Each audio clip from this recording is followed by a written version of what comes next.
Under 19 உலக champion இந்திய அணிக்கு 7,5 கோடி ரொக்க பரிசை அறிவித்தது பிசிசிஐ.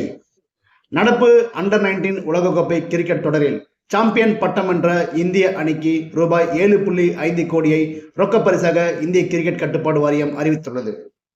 ஹராரே நகரில் வெள்ளிக்கிழமை நடைபெற்ற இந்த தொடரின் இறுதிப் போட்டியில் இங்கிலாந்தை 100 ரன்கள் வித்தியாசத்தில் வீழ்த்தி சாம்பியன் பட்டம் வென்றது ஆயுஷ் மாத்ரே தலைமையிலான இந்திய அணி. இந்த தொடரின் வரலாற்றில் இந்திய அணி வெல்லும் 6வது சாம்பியன்ஷிப் பட்டமாக இது அமைந்தது. அண்டர் 19 உலகக்கோப்பை தொடரில் சாம்பியன் பட்டம் வென்ற இந்தியாவின் இளையோர் அணியை எண்ணி ஒட்டுமொத்த தேசமும் பிசிசிஎம் பெருமிதம் அடைகிறது.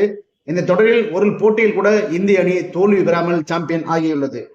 அதுவும் இறுதிப் போட்டியில் இங்கிலாந்தை வீழ்த்திய விதம் அபாரம்.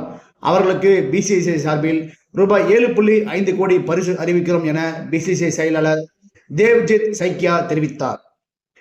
இந்த தொடரில் 7 ஆட்டங்களில் விளையாடியிருந்தார் இந்தியாவின் 14 வயது வீரர் வைபவ் சூரியவன்சி. மொத்தம் 259 பந்துகளை சந்தித்த அவர் 439 ரன்களை எடுத்திருந்தார்.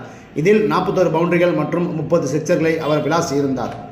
இறுதிப் போட்டியில் 175 ரன்கள் எடுத்து மிரட்டினார். இதன் மூலம் இந்த தொடரில் தொடர்நாயகன் விருதை வென்றார். இறுதிப் போட்டியிலும் ஆட்ட நாயகன் விருதை அவரே வென்றிருந்தார் என்பது குறிப்பிடத்தக்கது.